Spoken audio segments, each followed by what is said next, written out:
Hi guys and welcome back to the channel, and we are going to be discussing today what the Dark Lord's missing Horcrux was. Yes, we are back with some of the original content from the channel, and that is a theory video. And in this video I'm hoping to explain and convince you what object Lord Voldemort planned to make into a Horcrux with the death of Harry Potter. As always, get involved in the comments below. I do reply to everyone, and also don't forget to like and subscribe because it really does help me out. But without any further ado, let's get into the theory. We knew that the Dark Lord planned to split his soul into 7 pieces, thus making 6 Horcruxes. 7 is the most powerful magical number, and this is the reason why he wanted to do this. The last Horcrux he was planning to make was going to be using the death of Harry Potter, who was the prophesied chosen one who was going to be born with the power to defeat the Dark Lord. At the time of Harry's death, Voldemort had already created 5 of his 6 Horcruxes. He had created the Diary, Slytherin's Ring, Slytherin's Locket, Hufflepuff's Cup, and Ravenclaw's Diadem. If we look back at these Horcruxes, we obviously see a pattern.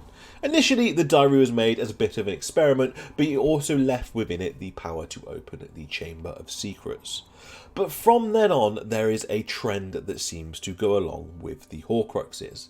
The first Horcrux after that was Slytherin's Ring, which obviously he felt a specific connection to that because he was a descendant of Slytherin himself. Next, during a meeting with Hepzibah Smith, he located another Slytherin artifact, and that was the locket, but that wasn't the only thing that he located during that meeting. Hepzibah Smith was also a descendant of Hufflepuff, and she had Hufflepuff's cup within her possession. He stole this and turned that into a Horcrux as well. From then on, he then went looking for another founder artifact, eventually locating in Albania Ravenclaw's diadem. From then on, there's only one obvious artifact left, and that is an artifact belonging to that of Godric Gryffindor. Voldemort had a specific connection to Hogwarts, very similar to that we see of Harry, that he saw it as his home. He did not see anywhere else as a place that he belonged until he arrived at Hogwarts, so he had such a strong connection to that place. And I believe he would see it as fate, that he would create his Horcruxes out of 4 artifacts belonging to the founders of the school. There is something poetic in this thinking that Voldemort would be looking for a Gryffindor artifact to kill the one person that would be able to defeat him, who was located in Godric's Hollow, the birthplace of Gryffindor. There is a long delay between Snape hearing the prophecy and Voldemort turning up at Godric's Hollow to kill the Potters. In early 1980, Severus Snape arrived at the Hog's Head, where he overheard part of the prophecy stating that a child was soon to be born with the power to vanquish the Dark Lord. Snape then became a double agent working for Dumbledore, but still pretending to be working for the Dark Lord. Lily and James were then not killed until October 1981, nearly a year and a half later. It is not specified in any media that we have of the wizarding world at this time how a Horcrux is made. However, we do know it is incredibly dark magic. All we know is that you have to split your soul by committing murder, and then you have to place a part of your broken soul into another object, creating a Horcrux. Now, I do not believe that the Horcrux needs to be created directly at the time of the murder. However, I believe it needs to be done very soon afterwards. We know from the letter that Harry finds in Sirius's bedroom in the Deathly Hallows that James, Lily and Harry have actually been in hiding for quite a while before the Dark Lord comes to find them. In the letter, Lily states that Peter came round and seemed very off, and we, the reader, know this is because he has sold them out to Lord Voldemort. This letter had to be sent around August 1981, because in the letter, Lily also thanks Sirius for a toy broomstick that he had gotten Harry for his first birthday. So we can guess from this letter that Voldemort was aware of the Potter's location for at least 2 months before making the move. So why then did Lord Voldemort not immediately attack them once he found out the information of their location? I believe this is because he had not yet got his hands on the Gryffindor artifact that he was looking for. But what is that artifact? Now in the books we have one obvious choice, and that is the Sword of Gryffindor. We see it several times throughout the series. Harry first pulls it out in the Chamber of Secrets, and then it plays a large role in the Deathly Hallows for destroying the Horcruxes. There is just one issue with this, and that is that I believe that Voldemort would not have been able to create a Horcrux out of the Sword of Gryffindor. And the reason for that is because it is made of Goblin Steel. Goblin Steel does not take on anything that does not increase the strength of it. As you see in the Chamber of Secrets, when Harry stabs a basilisk, it is imbued with basilisk venom. This is because it makes the sword stronger.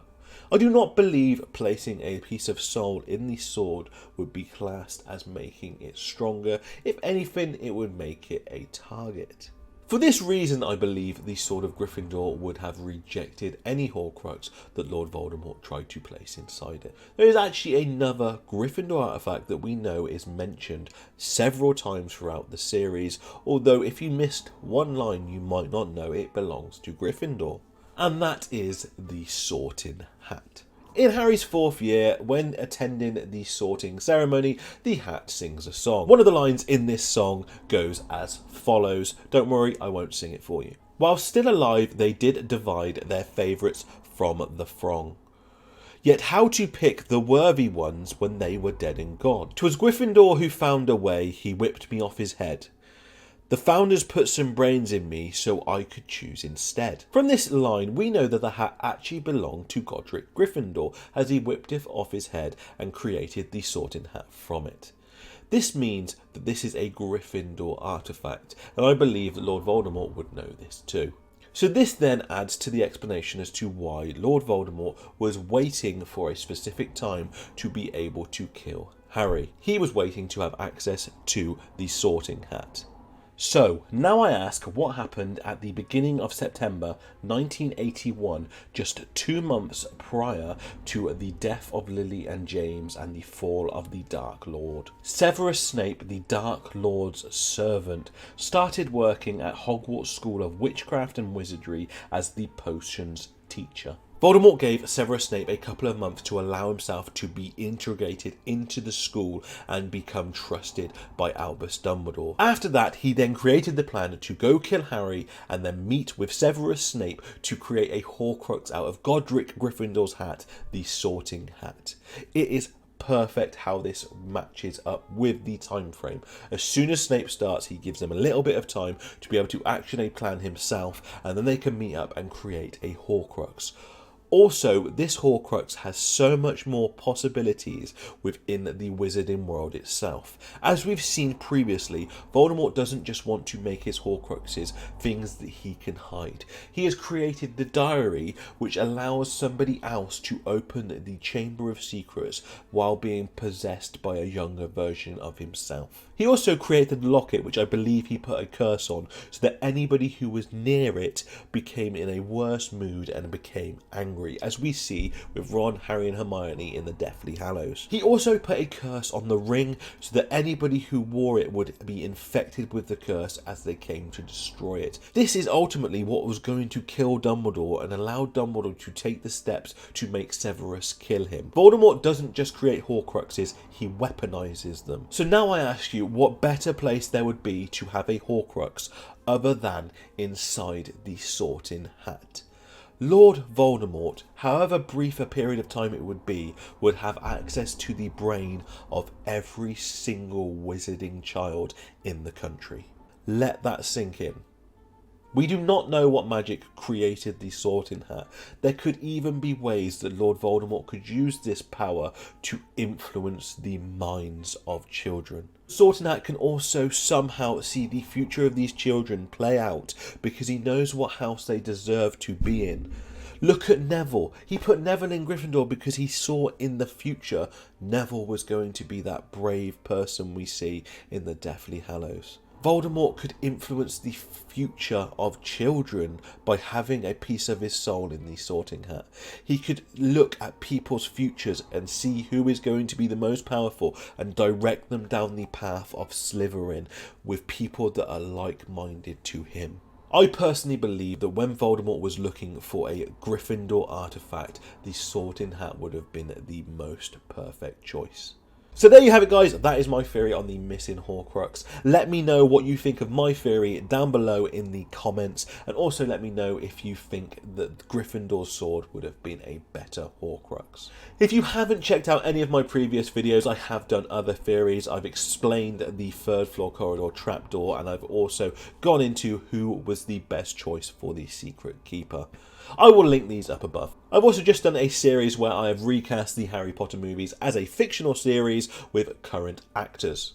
And also on the channel I do breakdowns of any trailers for games and movies that we get. If it sounds like something you're interested in, please consider subscribing, and don't forget to like this video. It really does help me a lot and it doesn't cost you anything. I do hope you enjoyed my theory, and I look forward to seeing you in the next video, but until then, mischief managed.